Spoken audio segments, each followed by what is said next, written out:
大家好，欢迎回到北欧老吴的频道。今天是会员专享的周末漫谈。因为我还在休假中，所以说我们只能做一个稍微简单一点的这个复盘。刚刚过去的这周，尤其是周五，市场是出现了一个大幅的一个下杀。那么，在过去这周呢，事件也非常多，因为这个有美联储的这个利率决议，然后还有这个，因为我当时在上周跟大家做周末复盘的时候已经说过，因为利率决议是在周三，但是呢，在周四和周五有非常重要的 PCE 和非农数据，又是在美联储的利率决议之后，因为现在美联储它现在就是躲在这个数据后面嘛，对吧？美联储现在一直不降息的原因，就是因为这个就业数据还是非常强劲的，美国的就业市场还是非常好的，所以说鲍威尔美联储主席现在可以拿这个做挡箭牌，他一直不降息，而且市场也认可，对吧？所以说这是为什么呃，川普虽然说多次呃，而且还去这个美联储大楼去跟鲍威尔会面，也是非常有意思的很多这个肢体上的一些语言。那么鲍威尔还是不降息，那么造成了周四周五这个数据又是在他讲话之后的一个数据出现，所以说造成市场的这个波动是非常大的。那么他能不能够一直躲在数据后面呢？这个周五的非农数据也出来了，然后川普也在他的个人的 social truth 上，Truth Social 上发文说这个数据被人为的操纵了，又把这个劳工部部长应该给解雇了，对吧？说是这个数据是被人工操控的，就是为了羞辱他，还有这个羞辱共和党，真假我们不知道，对吧？但是反正是非农数据非常差，造成了周五的一个大幅下杀。那么下周的话，相对来说就没有那么精彩了。你看它这个周二的话，这都是非制造 ISM 非制造业指数，周三的话有一个原油数据，周四的话，对，相比较刚刚过去一周，这些数据都没有那么的重要。虽然说也是三星的，我们可以相对的关注一下。主要就是还是看，首先看这个周五这个下跌能不能够延续，还有就是因为下周还有好多财报，公司还要出财报，那么相应的我们要更加关注这些具体公司他们的一个表现，对吧？这个是半年报也好，还是这个季度报，看他们还有他们的展望，这个是非常非常重要的。那么8月4号周一，那个 Palantir 也是活跃度非常高，关注度非常高，对吧？又是 AI 又是军工，这么一个也是在盘后。这个小表格是这个网站做的，我们只是借用一下，它也没有把所有的都列出来，它也是列出来一些相对关注度比较高的。那么还有这个周二的话是盘前，对吧？有 Pfizer，这个辉瑞制药公司，然后盘后 AMD 这是相对关注度比较高的，还有什么呢？Rivian 就是做汽车的，Snapchat 这都有一些，还有 UPST，这是我们在频道中大家有一些朋友问的比较多的。那么周三盘前，麦当劳、诺和诺德，这都是制药减肥药公司，Uber，还有这个 Disney，这都是在盘前，PMO 是在盘前，AMC 是在盘后。那盘后的话有这个 Airbnb 了，还有这个跟原油相关的，这是巴菲特的一个重仓的原油公司。然后这个周四，艾利丽丽也是制药公司，对吧？因为周三是诺和诺德，然后周四是艾利丽丽，都是制药公司。最近制药公司的这个，尤其是对诺和诺德，它的这个公司，在上周好像出了一个什么指引，非常差，造成了它类似一个预警吧，财报预警，造成它的股价大幅下杀。那么周四的话，有这个艾利丽丽，就是看一下美股的这个艾利丽表现怎么样。还有就是，什么 Take Two 了，这都是游戏公司的发行商。那么重要的基本上不多。那么我们关注度，但是这里面我们频道里面朋友关注的还是挺多的。等一下我们就会一起来分析一下。然后呢，还有这个会员朋友们的提问。我也会分析到今天。那么也是一样的，你们关注的股票可以在频道视频下方提问，这样的话我们能够更多关注的分析你们关注的股票。那么来先看一下这个标普。先看一下大的这个图形是月线，现在看的周期是月线。那么在月线上啊，本月的话是刚刚进行了一个交易日，对吧？也就是周五，造成了这个现在月线上是跌了1.6%，也就是周五。那么现在的这个月 K 呀、它是形成了一个包含关系。现在这个7月份和8月份的这个 K 线形成了包含关系，但是呢，它还在进行中，所以说能否形成月的顶分型，关键是在这个点位6177.97。如果说本月跌破了6177.97的话，我这个画图软件，如果说跌破了这个点位，意味着顶分型出现，月线就会出现一个顶分型，对吧？也可以是一直是一个包含关系，也就是说它一直在上一个月的这个区间之内。重新画一下，那这样呢？如果说两个实体这个高度一样也可以，一直都是一个包含关系也可以，它一直不跌破这个6177.97也可以的，对吧？所以说我们要关注就是这有一个区间了，也就是7月份的这个高低点就是一个区间，那么这个区间就意味着顶分型能否形成？因为我们知道这个是任何的转折都要有顶分型或者说底分型，对吧？现在没有顶分型的迹象，那么我们就要关注这个6177能否被打破。那么同样的，我们还要关注就是这个3491上涨到6427能不能够结束它的内部结构，我们要看它内部结构是不是够饱满，这是我们一直强调的要多周期观察。那么也就是它的次级别3491到6427这个结构已经很熟悉了。下面一个大 A 中枢，这里做了一个大 B 中枢。这个大 B 中枢和大 A 中枢的这个高低点没有接触，这两个点位虽然说看上去离得很近，但是没有接触，所以说是一个趋势上。按照我们模型上来说，是一个典型的趋势上的一个结构。那么现在要关注的重点就是第二个中枢嘛，还是在围绕第二个中枢做震荡。虽然说这个周期是比较大的，是周线的一个大中枢，但是并不违反我们的这个交易原则，就是中枢上方力度衰竭，就是想逃离这个中枢，但是力度不够，又被拉回来。那么你在它的中枢上方，这是中枢有区间，上方是找位置减仓的；中枢下方力度衰竭的时候，你是找位置加仓的，或者说做多的，对吧？这个节奏是不能错的。但是呢，它具体是在某一个价格，或者具体在那个精确到某一个价格，这是难的。想抓住这个拐点是相对难的，那你只有更多的去分析这一段4835到这个最高点6427它的内部结构，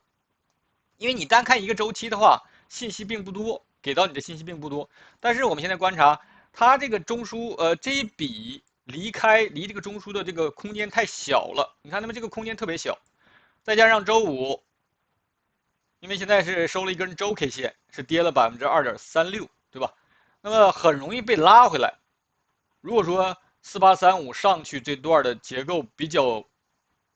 就是它上涨的比较充分的话，所谓充分就是起码里面有一个中枢吧，对吧？起码带一个中枢它就可以结束，因为不是必须要两个中枢才能够结束一个走势类型，一个中枢也可以，带一个中枢没有问题。带一个中枢就是盘整走势类型，带两个中枢就是趋势走势类型，不是每一个走势类型都必须要有趋势完成的，那个盘整也可以完成，所以这里面最少要有一个中枢才可以。那么等一下我们看一下更细的，所以说这个离的那个结构够充分之后，它逃不出去，对吧？如果说要回到这个中枢里面来，我们测一下空间，以周五的收盘价，如果说回到中枢上沿2.21%，如果说要回到这个中枢中轨5%，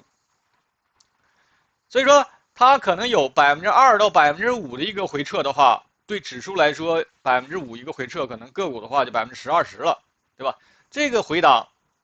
对个股来说能避开还是要避开的，毕竟这个大部分人可能炒股市这个指数的比较少，大部分人还是炒个股，指数可能都是在401K 啦，或者说养老金基金里面，更多的是配置的是指数，所以说这只是一个相对应的，指数跌这么多，可能个股跌就更多。所以说我们说，用这个中枢震荡的策略，就是上方不是上方去追它，而是你要观察它在离开这段的内部，是不是出现了这个结构已经很饱满了，很充分了，出现背驰了，你这个时候一定不能去追，一定是上方减仓，下方加仓，前提是出现衰竭，这个强调过很多次。我们看一下它的内部结构，这样的话我们就需要把这个显微镜的度数放大，这样的话能看得更仔细一些。这是我们经常分析的这段4835，现在是最高点6427。那么这个结构我们知道，前面这里可以是一个3笔的一个进入段，也可以是一个1笔的进入段。原因就在于这个4月9号这根 K 线破坏了这个结构，但是呢，这个回撤又是非常明显的一个回撤，又是一个2买的一个位置。如果说你能在这个2买进场的话，那么你对后面这个涨势你是非常有心理优势的，价格也有优势，心理也有优势，对吧？你买的就是涨，因为这个2买是针对前面这个1买的一个补充，所以说如果说能够辨识出来这个2买，或者说次级别肯定是有个2买的，也就是说1小时上现在的周期是日线，1小时这里是肯定有一个2买的，但日线上你能否辨识出来，这也是可以当做一个2买用，这个是在当下需要去考验你个人的一个功力了。那不论怎样的话，我们看一下这个结构相对的都已经出来了，要么就是3段构成一个进入段，要么是一个1笔构成一个进入段。那么这里是有中枢的，看到没有？这里是有中枢了，有进入段，有中枢，有离开，这个结构已经相对饱满了，随时可以结束。所谓这个走势必完美啊，禅师说的一个非常重要的一个结论，在禅论里面就是走势必完美。什么是走势必完美呢？不是说进入段也必须要有，离开段也必须要有，这些都不需要，这些都可以没有。什么是必须要有的？就是这个构成中枢的这个3笔这个结构是必须要有的。只要有了这3笔这个构成中枢，那么这个走势就是完美的。注意了，强调一下，这个什么进入段、离开段都可以是跳空缺口，这些都可以没有。它直接就可以是孤零零的这个2个中枢，比如说，如果说向下的话，它可以全部都是跳空缺口，在这里再做，这样也可以结束，就是2个中枢，其他都是跳空缺口。那么，所以说这个结构已经很完美了，这个结构已经很完美了，所以说它可以随时结束，可以从这个6427掉头，然后走反向，可以是一个3笔的一个回撤，也可以是一个5笔的回撤，也可以是在这里做中枢。1个中枢也可以，甚至做2个中枢都可以，对吧？所以说这里6427这里可以随时结束，但是它也可以不结束。怎么不结束呢？就是它也可以再演变出来，这里再做一个中枢，因为这里有1个中枢 A， 这里做出来第2个中枢 B， 再去上也可以的，对吧？所以说你不能够僵硬的觉得啊，这里是一定是大跌要跌到4835，或者说一定要怎样怎样，一定是根据我们当下的图形，它想要转折。想要不围绕一个中枢进行震荡，是有一个判别标准的，那么就是3买和3卖。它现在这个回撤，针对这个中枢还没有出现3买和3卖呢，你可以有一个回撤，比如说到了这个位置没有回到中枢，那就是3买，还可以继续往上走，对吧？可以在这里再2次回落，构成大 B 中枢，这是一种情况。那么也可以跌得非常深，直接拉回到这个中枢里来，也拉回到这个小的日线中枢里面来。那就是在这里做中枢震荡，也可以，对吧？那么最极端的当然就是，比如说直接砸到这个200天和120天均线，然后一个反弹，不回到这个中枢里面，直接向下走，那么就会出现一个3卖。所以这些情况现在都没有，那么你可以测的就是从5943测一下潜在的，看看能不能够得到支撑。现在周五刚好是踩到了这个收在了0.382这个位置。也就是说，这个回落的0.382，那么如果说再往下砸一砸，到6128，甚至到整数位610，因为610刚好又是周线上那个大中枢的这个上沿儿，如果到这些位置，但还没回来，还没回到这个中枢里面来，那还是3买，那还可以给你一个2卖之后再下来。也就是说，日线上首先要关注的是这个回落的这个空间能到哪里，我们不知道，我们没法预测，我们只能跟。那么到了这些位置更容易得到支撑。如果说得到支撑之后，给你一个很弱的反弹，这个位置一定要注意。这个很弱的这个反弹就是一个日线的一个2卖，这个位置要硬。为什么这个位置要硬呢？因为你不知道这个3是这个非常强烈的下跌，还是一个非常缓慢的一个回撤。如果说出现了一个缓慢的一个背驰的回撤的话，你还是有位置补回来的。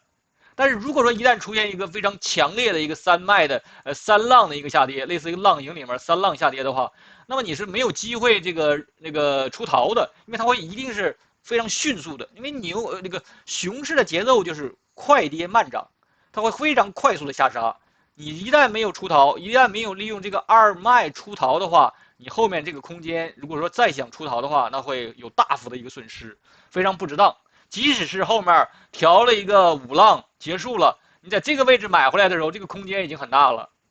晓得吧？所以我们没有办法预测它到底是一个很弱的一个背驰结束，还是说一个小5浪结束，还是说是一个非常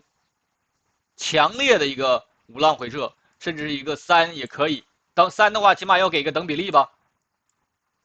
对吧？那么即使这样的话，这种回撤我们也是应该避开的，所以我们没有办法预测到是哪种情况，那么我们只能在它非常弱的这个反弹的时候，出现2卖的时候，我们要做应对，而不是说下来了跌下来了我去止损，我去这个割肉，一定是涨的时候出现衰竭的时候我去做卖，下来了衰竭的时候我去做买，这个节奏是一定不能够错乱的。好的，这是针对这个标普，我们去做做了一下推演，各种情况我们也说了一下，具体怎么分析，具体怎么操作的话，那一定要根据它每一天的走势去做一个具体的分析。那标普的话，我们就说这么多。首先来看一下这个会员朋友们的一个提问，这个以太币，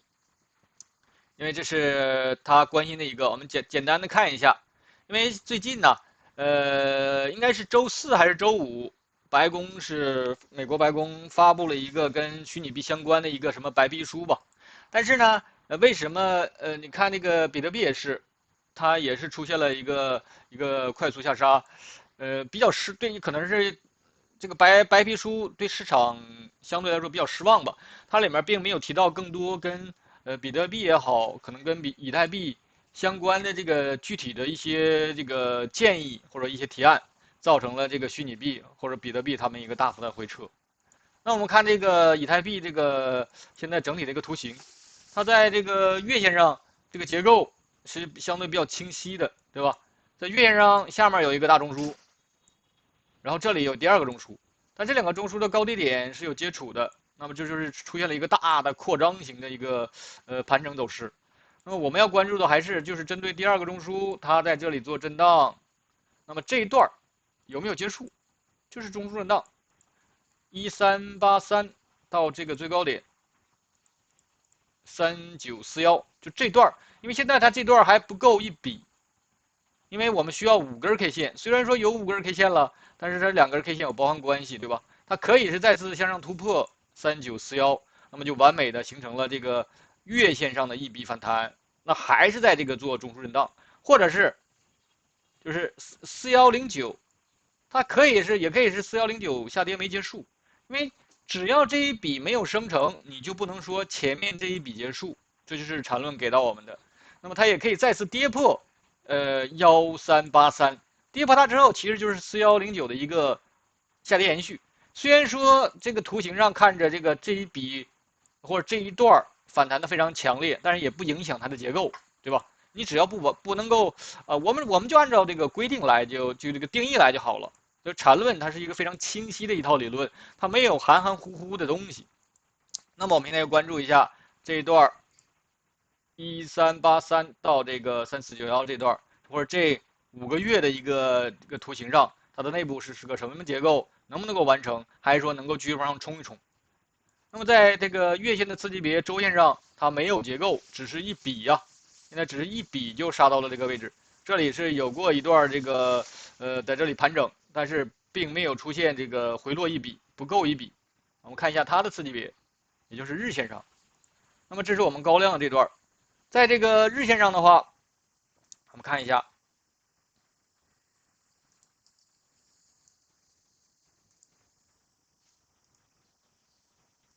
在日线上，这个从这个起涨点1383，这都是进入段，然后开始震荡，这里做出来一个中枢，然后开始离开，一直到这里，对吧？而且这个回落的话，现在是够一笔了，这个回落已经够一笔了，也就是说，这个回落还是下面这个中枢的3买，我们也可以测一下，它这里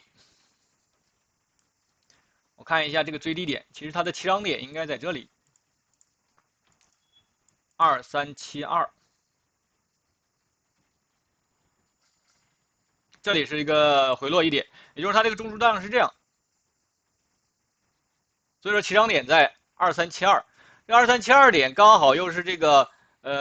中枢的下沿儿，看到没有？刚好是中枢的下沿的位置，所以你如果说能够抓住2372这个位置的话，那么基本上买了就涨，是非常爽的，对吧？所以说在做中枢震荡的时候，一定要关注它什么时候想尝试离开这个中枢。那么从这个2372点的话，到这个最高点3941，这个回落还非常非常浅，连这个0.382都没有碰到的，看到没有？现在这个回调的非常浅，但是呢，这个段要结束。你看它这个利用我们跟大家之前说的，在本周期，如果说你不想看它的次级别的话，就看它有没有3根 K 线的一个并排。这里有超过3根 K 线的一个在这里横着，说明它的次级别或者次级别是有一个中枢了。但是呢，在周四出现了一个大幅的下杀，对吧？8月1号在周五出现了一个大幅下杀，那么这个周五的大幅下杀造成了这个小中枢，这里有一个进入段，有一个小中枢，然后有一个离开，这个离开是没有背驰的。即使我们不去看它的次级别或者次级别，我就能发现，周五的这根 K 线的这个幅度非常大，远大于前面的这根 K 线，所以说它在小周期上没有饱满，它就可以继续延续。如果说在这里再做出来一个3根 K 线，甚至是3根以上的一个并排的话，那就相当于有2个小中枢了，然后可以再打一个低点，那就可能到这个3300，对吧？或者3400，所以说它这个结构不够饱满，说明它可以再延续下跌。那么即使这样的话，还没回到这个中枢内部，还是300，你还是要做多。他看它是能不能够在一个微转上去，还是说在这里做一个 B 中枢出来，下面是 B，这里是 B，下面是 A， 那么这样的话可以以这种方式来结束这个整个从1383的一个上涨，对吧？所以说呀，结构远未结束，这就是针对这个以太币。那么继续往下看，这个其他的，先看一下这个要出财报的这些了 ，Palantir。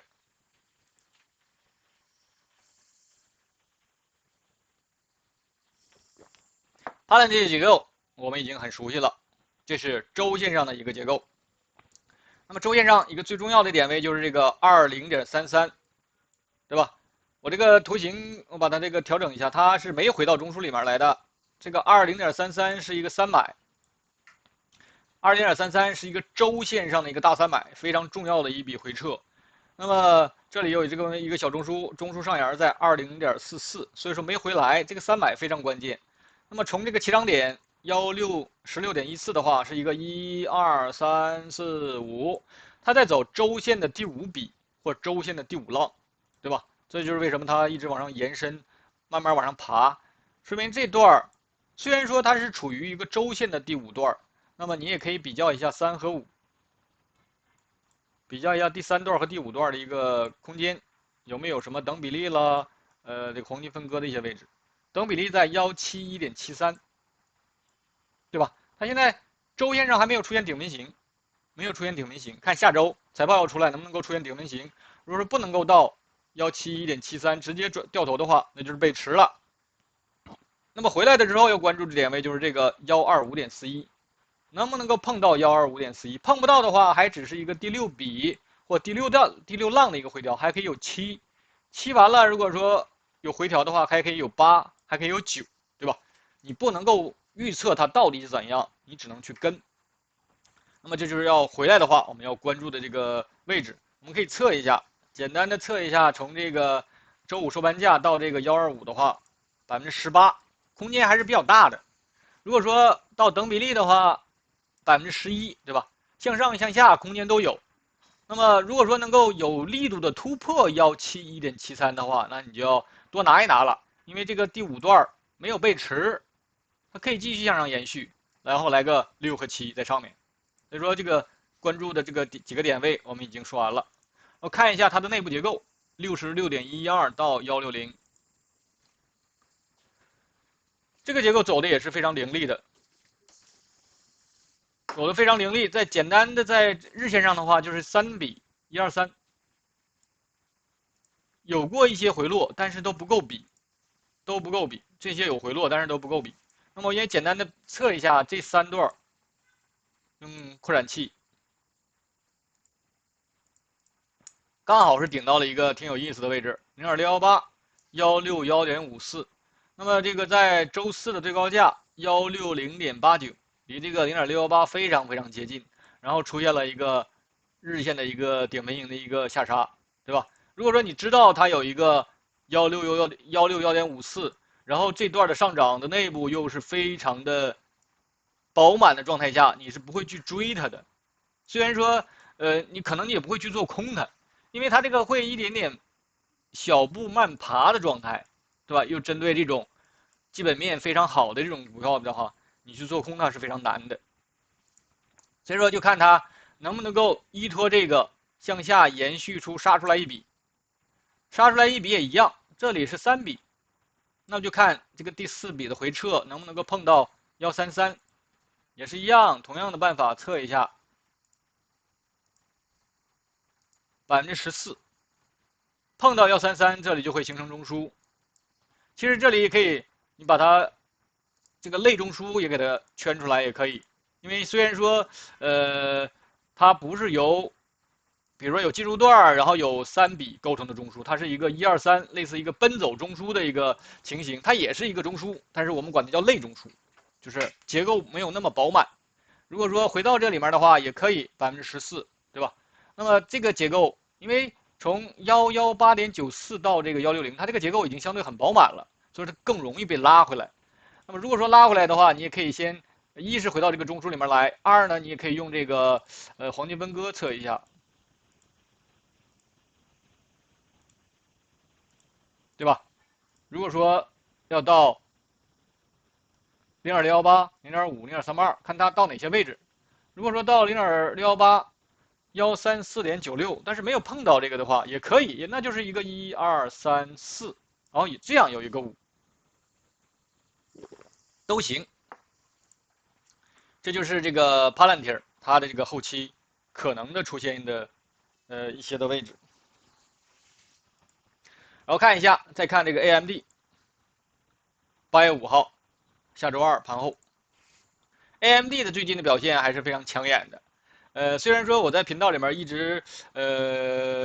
表达过我的观点对 AMD，因为我们是用3个维度选股，一是基本面，然后2是比价关系，3才是技术面，对吧？因为在前2个进行筛选的时候，AMD 已经被筛选出去了，因为在他们这个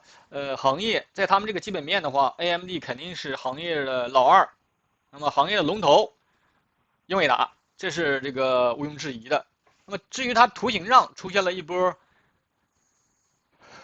它这一波涨幅啊，其实就是一波补涨。好的，我们看一下它的图形。